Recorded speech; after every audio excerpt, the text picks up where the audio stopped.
7:07. Okay, 7. 7 what? 7:07? Executive session, January 27, 2015, 7:07 p.m. Got it. Okay, we can call a regular session to order. All trustees are present, including the village clerk and the village attorney. Except Morton. Yeah. And Morton is not here. And I don't know what time you said, 7:08? 7:07. Okay. Commissioner McGrath? Okay, just to bring you up to speed for a couple items of litigation. Trustee Poskin and I were at a mediation last week on the litigation against Roadway on the water contamination case that the village is actually the plaintiff. Unlike most cases, that's with Johnny Norris, the firm from down in Alabama. Okay. Yeah, remember that? He came in. He came and he Yeah. spoke to some of you guys because the depositions have started. Some people have been deposed, and they're going to be next week, in the next few weeks. Okay, so you say you all went down? Yeah, they needed I don't know, the trustee's going to be down there for just a village representative. It was, the mediator was retired presiding judge, Don O'Connell, who used to run the Holyoke County court system. He's well-respected, good guy. He didn't ask any questions about, He has to, the guy didn't ask any questions about what happened, did he? Down there, downtown? the mediator? Yeah. Yeah, he had a background. He had a summary from the village's side and a summary from YRC or Roadway. Roadway's denying that they have any causation or no liability. Johnny Norris came in with a demand of $2 million. So we met for about half a day, and then YRC came up with $90,000, and then they went up another $10,000. So we're so far apart. We're just going to have to litigate it, and I think what their game plan is, they're going to try to outspend or make plaintiff spend a lot of money. In this case, the plaintiff is the village, but Johnny Norris's firm's fronting all the costs, so there's no cost to you guys. Right. But I think they're just going to be like, we've got the big downtown law firm, their adjuster who is there, so they're willing to spend $2 to $3 million in defending this case. Instead of just Makes paying no it. sense. Instead of paying it out. Yeah, Makes so some sense. what he did say, Johnny Norris, is like he's got some experts, haven't seen the reports yet, that they're going to essentially say that reverse osmosis, even though the water goes away from Roadway in the well, that certain chemicals have a way of going kind of upstream. And although we can't have proof of any spills of vinyl chloride, he's really focusing in on the detergents or the cleansers that they use to clean roadway trucks over the years, and that saturate into the ground, and then the experts will say that could eventually turn into vinyl chloride. So I think that's where he's going. Like I told him a few times in the mediator, if you get in front of a jury, they're going to see the Google map, they're going to see where the wells are located, they're going to see Roadway, and they're going to see nothing but houses and farmland all around. And I think just with that, they're going to have experts on both sides. I would think that a jury would be more inclined to believe that Roadway is the cause because they've had spills there. There's nothing else out here, for the spills to come from. So it's probably going to go on for a couple of years unless they get scared and come up with money. So that's one piece of litigation. Was the good news. One of the bad news is that I got word. Well, before you finish, did you say you were also at the... I was there, yeah. You were there? And also, to know for the record, we have depositions set up with key players in February and March for that case. Yeah, they've all been scheduled. Yeah, they've all been scheduled. So, okay, that's just... Everyone's been notified. I think I saw an email today. Trustee Myers, yours might be continued because of a conflict with defense counsel, but they'll let you know. But your firm going to represent us, or? We'll be there, but actually Johnny Norris's firm is taking the lead. We're acting as local counsel, so they don't have to fly in to go to court every time and do all the legwork. So we're working with them, but that's, their expertise is the environmental, plaintiff's work. Okay. The next item, I got notice from the federal court last, I think it was on Thursday, that the Susan Dobrzinski,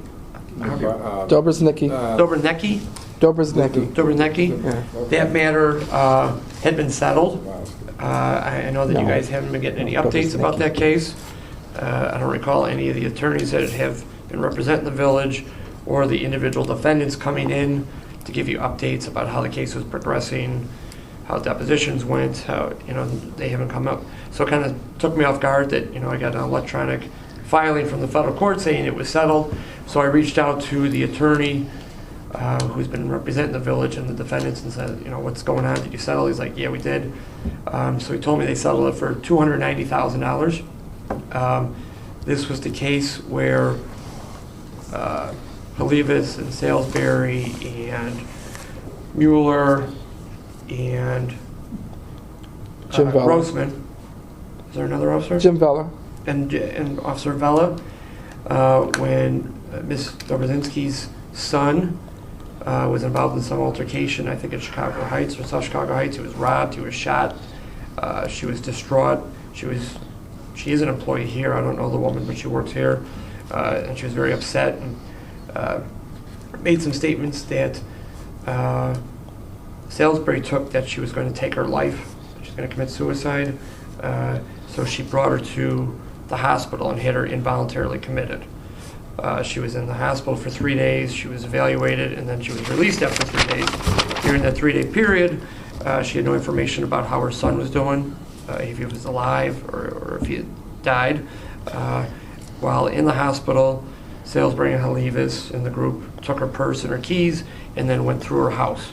When her husband was there, I guess he suffered from MS real bad, again, basically an invalid, and they went through and ransacked the house looking for weapons, or I don't know what they're looking for.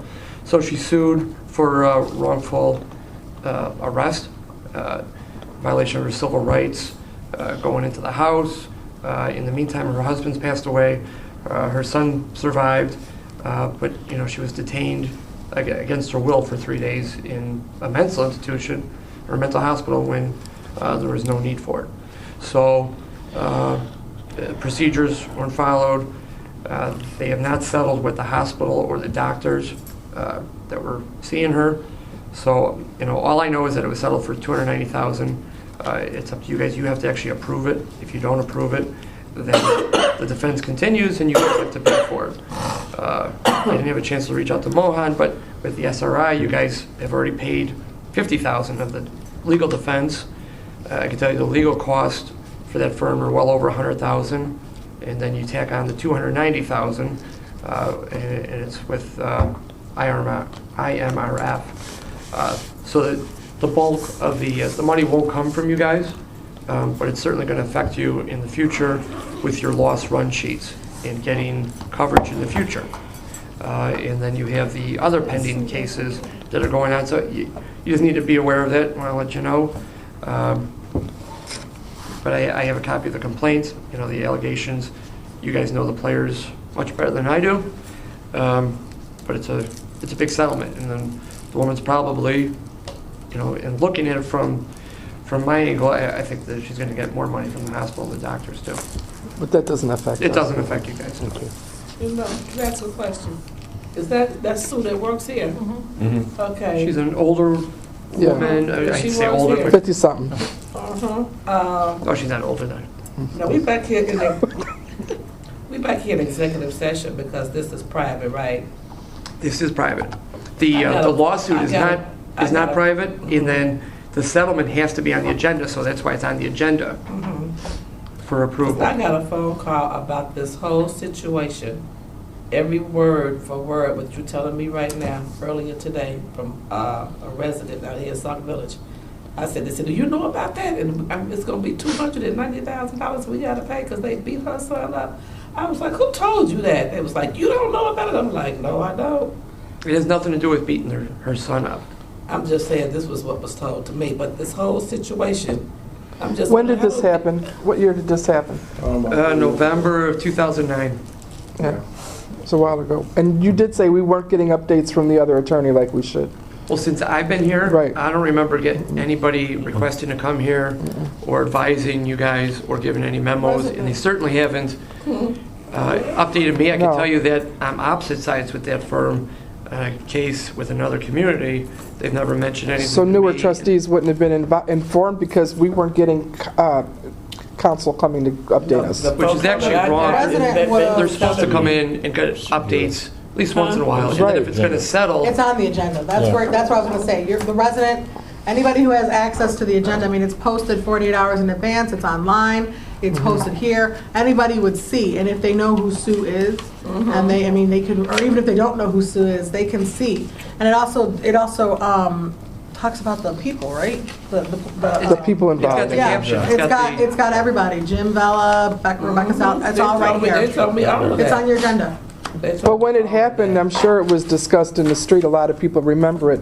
You don't know as a board member because the council that was handling it probably wasn't doing the proper follow-up to the board. Well, they had a settlement conference and telephone settlement conferences that I found out without anybody from the village. Right, which I The only don't know. ones Just to let you- that I just wanted to that note were that. probably involved at all were the named defendants. Right. You know, Clevis, I just wanted to note Salisbury, that- Mueller, and Grossman. Although we're talking about it back in executive session, the community already know about this. Because it's on the They agenda, do, which has but to be posted. we're not going to talk about any specifics or anything out there. He just, And I mean, we have like, you know, what's it called? Client, Attorney-client privilege. yeah. Just like you have patient-client privilege. What you and your attorney talk about, the attorney can't say anything about, but you have free will to go out and tell whoever you want to. That's only can benefit or hurt your case. And so in this situation, you know how Sauk Village is, and people are in general, so when it happened, people knew about it, people talked about it, and now that's probably where they got that information from, and now we're They probably here. saw the agenda, like you say, online Absolutely. today, and they knew exactly what it was. Absolutely. So basically, though, that we're pretty much covered on this, we're not money out of pocket, or? You're out at least the 50,000 that you Okay. paid for the defense of the case. But you just And said- then the lost run sheets. You know, every time you come up for Okay. renewal of your insurance, just like, you know, your car insurance, they look back and see if you've been in any accidents in the last I 5 thought you years. said we were going to end up paying part of that $200,000 left. The 50,000. You've already paid 50,000 of the Right. legal cost. The law firm has billed over 100,000. Right. If you tag that on to the 290,000, you're up to almost 400,000 just for this case. So I'm just saying, as far as your lost run for next year, you already have 400,000 on the books. So you're gonna have to go out and find an insurance carrier that's gonna be like going, oh, I'll give you a good rate. Go get the gentleman. Right, you know?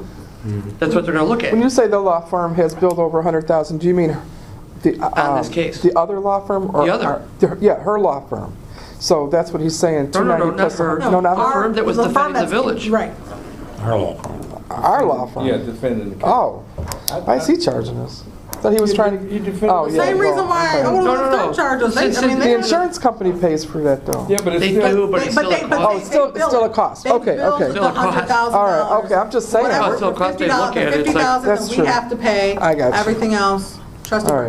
Burgess. The question I have, and I did call the mayor earlier today when I saw this on the agenda. Okay, this happened back, okay, I just found 2009, I thought it was later than that, I thought it was like 2011, but anyway.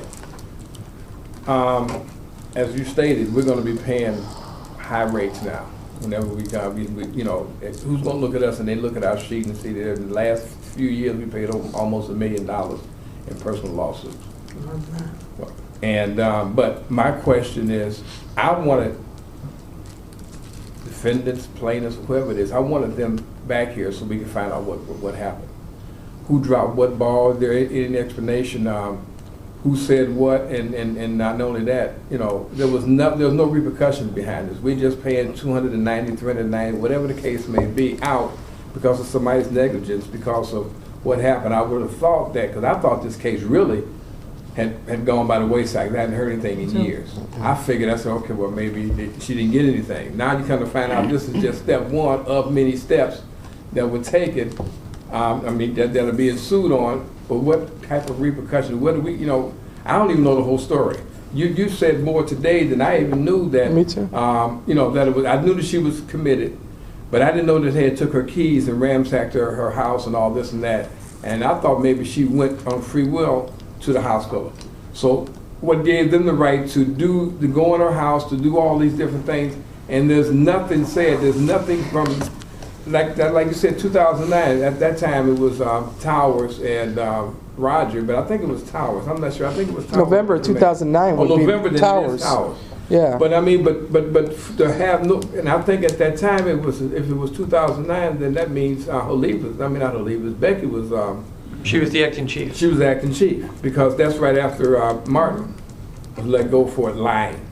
So, I mean, but there's not. No, Martin was. No, Martin was still there. May of 2010 is when we let Martin go. Right. This was in the beginning. This was right after Lahetta left. Lahetta left Right, in October. September. Okay, then September, that's- then October. September. Then that's Yeah. So when then we Becky didn't took have, over. Martin Right. came in Okay. probably December, I Okay. want to Right, say. then that's right. why- But she then was that's the why- person that was the Okay. next. But anyway, can I have a- but is that but is that our copy, There's Mike? no explanation that was given to this board. And I can has to be release given this to the board now? Nobody said anything. I mean, what Yeah. gave them the right to do this? If anybody wants a copy of the It's a original public file. complaint. I would. This is just the Fourth Amendment complaint, Does which is it the allegation. explain what you said? It does. So if This is the anybody wants a allegations. copy. All right. Okay, okay. And But I'm just saying, but we- I've seen some of the There was never depositions. nothing brought to this board in response to why they did it or what's When going on. when you spoke to the mayor this morning, He said that, I didn't speak to him, he called me back and told me that he was gonna be out of town, and that Jolie was called in sick, and Becky is in school, and the other two officers are not available. well, yeah, Jim Bella's no longer. He's not with Well, the Mueller's here, Mueller's still available. I mean, Miller's here, and so's Grossman. Joe's Grossman, I mean, but they haven't came and said anything, we just paying out I don't, $300,000 and no explanation, no anything, and like I said, the reason why I haven't been saying anything is I thought it was gone. I thought it was I don't over. think that it's, inconceivable to ask that the mayor ask the chief I asked to him. approach us in an executive session and kind of That's give us, what I- because that- he was there. He was not the person that's responsible. No, at but I that mean, time, some, but he was but there, whoever so- gave those orders, we don't know. I don't know who gave the orders to go in her house, who took her keys, Well, and who if committed. Rebecca Salisbury was acting chief, then But now, she did would've she been- give the orders, or did That's she all on her. actually do it? I mean, Well, but it was her department at the time. right. So I don't know, I don't think that it would be inconceivable to ask the mayor to bring the deputy chief or the chief to an executive session to discuss that Right, with that's- us. that's why- At a later date, obviously. That's but- just something that I found out, Now, let me ask you, Mike, You can ask it because now it's finalized. okay, so. But you should also know that there's pending cases that you can ask them about. They might not answer any questions because they're represented by different attorneys and other cases. You have the Burrell matter, where the son was incarcerated in Cook County Jail for 7 years and then found Right. not guilty. Right, That's a lawsuit, and who knows what will happen that's on what I'm that. talking about. And then there But was I'm not another- gonna ask those questions. I just want to know about this. But you should know that, potentially, your next carrier is going to look at the Absolutely. loss run and what's on the Absolutely. books. Absolutely. So you have that case, and then you have another one that's just filed within the last 2 months, a Robeson case, So- similar, where an infant baby had a couple fractures to the baby's So you're arms, saying and they that- charged. Let him finish. I'm just telling you, The they baby what? charged. Had I think 2 fractures to one arm and 3 fractures to the other arm. Is bad case. And it was with Grossman and Olivas again, and they charged the mother. And then I just got the criminal court record. State attorney dropped the charges on the 3rd court date. So the mother is now filing a civil rights lawsuit against the village. See, that's what I'm being. I know, as you stated, we can't do anything about this. This is a cut and dry. We can't even hold it up. We can't, we can hold it up. I'm just saying, you can ask, but my belief is that if you bring in any of the defendants on the newer cases, they're not going to answer any questions. No, I'm gonna bring them, I wanna know about this. Okay. I wanna know who gave that order, who did whatever to go and take the keys, to admit her without her will or whatever. Okay, so she said, I'm gonna kill myself. Okay, well, I guess that would give you, but still, why'd you take my keys, and why'd you, Well, then that comes down to, and I can just tell you from reading certain pieces of the depositions and the evidence as it came out, Sherry Jasinski works with a woman. She was there that day, and she testified at her deposition that she never made that statement. Okay. So you have Okay. one person that's employed by the village testifying essentially against members of your police department saying that, this woman never made that statement. So they took the word, okay, I see what you're saying, so that could go either way, but I don't know, maybe it's just me, but I feel like everybody that's here, they're getting supplemented. Believe me, we got officers that have sued several times. I mean, everybody, but it's somebody dropping the ball somewhere. And Well, I think that the police officers in their cases have more to do with people who are not here right now. And whether right or wrong, whether it happened or didn't happen, the powers that be decided that those individuals were wrongfully treated by people who are no longer on the board. I think in this case, the defendants, if that's what you want to call them, are still here. And I think that to prevent future cases like this, because the people you're talking about who got money before, yes, they're still employed. That's because they felt like they were wrongfully treated by past mayors, past police chiefs, past employees.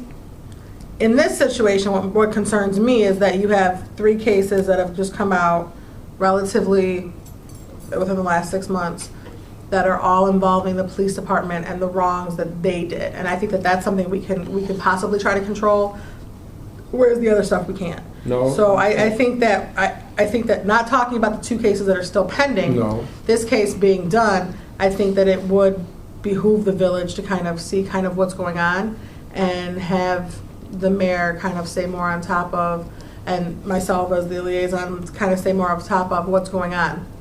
The police department is its own little animal. And, sometimes things happen and we don't know that they're not going to tell us because we're civilians, and I understand that.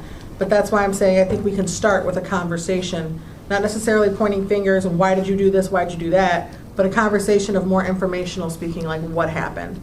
And it should have been ongoing. I mean, I didn't know anything was. I did not know this had got to this point where they were settling. In other words, it's been back. It had to be going back for years. Yeah. And then there was, you said 2009, 2015. That's 6 years.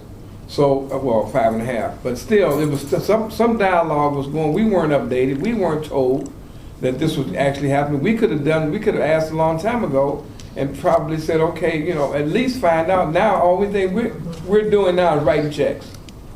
And we're making our liability worth nothing. Like I said before, I don't know who we're going to get. We ran through, 3 insurance companies already since I've been on this board? And each one's going to cost us more and more because they're looking back at how much of a liability we are with our own, not just out there on the streets, but with our own. Our owners are suing, so therefore some things are not. And that's all I wanted to know. I just wanted to know what happened, but you're saying, Mike, is we can't we can't hold this up. But I still wanted to be that somebody needs to come back and say something. Do we have to approve this today, or can it be delayed? If it's delayed for... It's, they've already done the paperwork. They're exchanging the settlement and release documentation. So it's pretty just much... because I got an email notification from the federal court that it was settled is the only way I knew about it. So all we voted So I reached out to money? the attorney that's been handling the case on your behalf, and I'm like, when did this happen? How much? Right. Doesn't it need board approval? And he's like, oh, actually it does. And I'm like, it would have been nice to have somebody there, like you were at the mediation, or some input, or to get some dialogue through the years. I totally agree with you. Because But it's not a case I was handling. If they come back, if they sue the hospital, then they're going to come right back on us again because they're going to say our people admitted them into the hospital. No, they were co-defendants. They're all named defendants. The doctor in the hospital, and they named everybody. And without any explanation, nobody told us actually what. I mean, none of the employees, the ones that are mentioned in this case, never came before this board and said this is what happened or whatever the case may be. That never happened, and that's the part I have a problem with. Now I'm getting ready to pay $300,000 plus, and no explanation. Just go ahead and pay that, and not even I'm sorry. I'm sorry. Not saying they had to say I'm sorry, but it's a hefty price to pay, and all the paperwork. And I mean not paperwork, but all everything else that goes with that. Because now, yes, we're going to be a high risk. Okay. Again, my question is, have no choice but to approve this tonight. If you don't approve it, Mm-hmm. then the case technically doesn't settle, and then the defense goes on, and now you're on the hook for paying all the defense costs. So there could be another $400,000 tacked onto it. But we still Right, can't, and as they say, if there's a finding that you're acting in bad Not- faith, you could be liable for the whole. In good faith, yeah. Yeah. so we don't have any choice. Well, I mean, I'm not worried about the choice. I'm worried about, well, I'm not talking about having the choice. I understand that. I want explanation. Accountability. But we could still have these people in to talk to us afterwards yeah. and discuss this case, even though it's been settled, right? Well, then you discuss, you have to discuss it more openly because it's been settled. Can they, now, when they do this, have to do it back here? This is a personnel matter, right? To talk about the Details of case? the case. Yeah, I would do it in executive session. Okay, so it does fall under the guidelines. Unless they want to talk to you individually. No, I'm talking about, but it does fall under the guidelines of the executive Sure. session. Okay. Now you're gonna hit the area too, with the ongoing criminal investigation. They may not be able to give you any of that information. What? There's no ongoing criminal investigation. No. You just got done saying there's gonna be some more. There's other ones. But There's that's some on You the, other can't talk about cases those on with them. Oh, the other cases? well, There's other civil cases. They could choose to Yeah. talk to you about it, but my gut Well, feeling don't is they're wanna going to ask say, questions, I but- have an And they attorney. just may say, okay, involve other cases, we're not gonna talk about it. We can ask them if they get to it, but that should explain the allegations pretty thoroughly. That has all and the what was the reason allegations. that they said they had to go into her apartment? I can Did tell they you. never say You why? said looking for weapons or something. Yeah, right. If she was I- gonna kill herself, there might have If been she made a ways statement, to harm if she her. made a statement that she had That's just an opinion. if she made a statement to the paramedics from one, she said anything at all about hurting herself, killing herself, or anything like that, the paramedics had the right to take her to the closest facility and be examined to determine if she's anything. If the police officer told them that they made that statement, which evidently it sounded like they did, and Sherry testified it didn't happen. But during that conversation, if they made a statement that my husband is handicapped, he's home by himself, I need somebody to check him out. That gives them the right to enter her apartment. It says here on page 8, number I can tell you 27, that's not what happened. after entering the Dobesnecki No, home, but I know it. I'm telling you what they're saying. The 3 defendants searched the home purportedly for a gun used in the shooting of Peter Dobesnecki. They went to look for the gun that was used in the shooting of Peter. I'll make sure that you all have a copy of they this have a so you can search ask your warrant. questions. No? They have a search- you have to have a search warrant for that. It says it's an illegal search, so they took her keys and her purse and they went And into who her gave that order home. for And the that? only person home at the time was her handicapped husband who did not give them entry. But I'll make sure you all have a copy Thank you. because a lot of this information did not come to any of us. No, I did Okay, not. that's the first time I've heard of any of this, and I get the court papers, so I will make sure you have that. You didn't know about it. No, they didn't talk to my You guys unit. didn't know anything No, in about it. 2009, no, they No, wouldn't. no. So y'all, I'll have this by Friday. And like you said, that's just part one. Absolutely. Anything else? That's enough. That's it. Anything else? I do have, yes, with this now, you said that we did our obligation 50 grand. 50 Yeah, I grand didn't have a for- chance to talk to Mohan. I mean, that's typically what your Okay. SRI is Now, 50,000, what happens if they, so it's 50 which you grand? should have paid already. Okay, so therefore, if it goes to something else and we have to defend something else that the village has to do, who pays that? We do. Is that- On this matter? On this matter. That litigation will be over. As far as the village. And then you said this, yeah, this was back when IML was there, so that was 2000. That's it, Rosie. That's it, right? You sure? Any motion to adjourn? So moved. Who moved? Second. Thank you. Okay. Sorry. Thank you. All Okay, those in favor? All right. Motion carries. We time. need to reconvene. 7:36. Okay. All right. Executive session adjourned at 7:36 PM.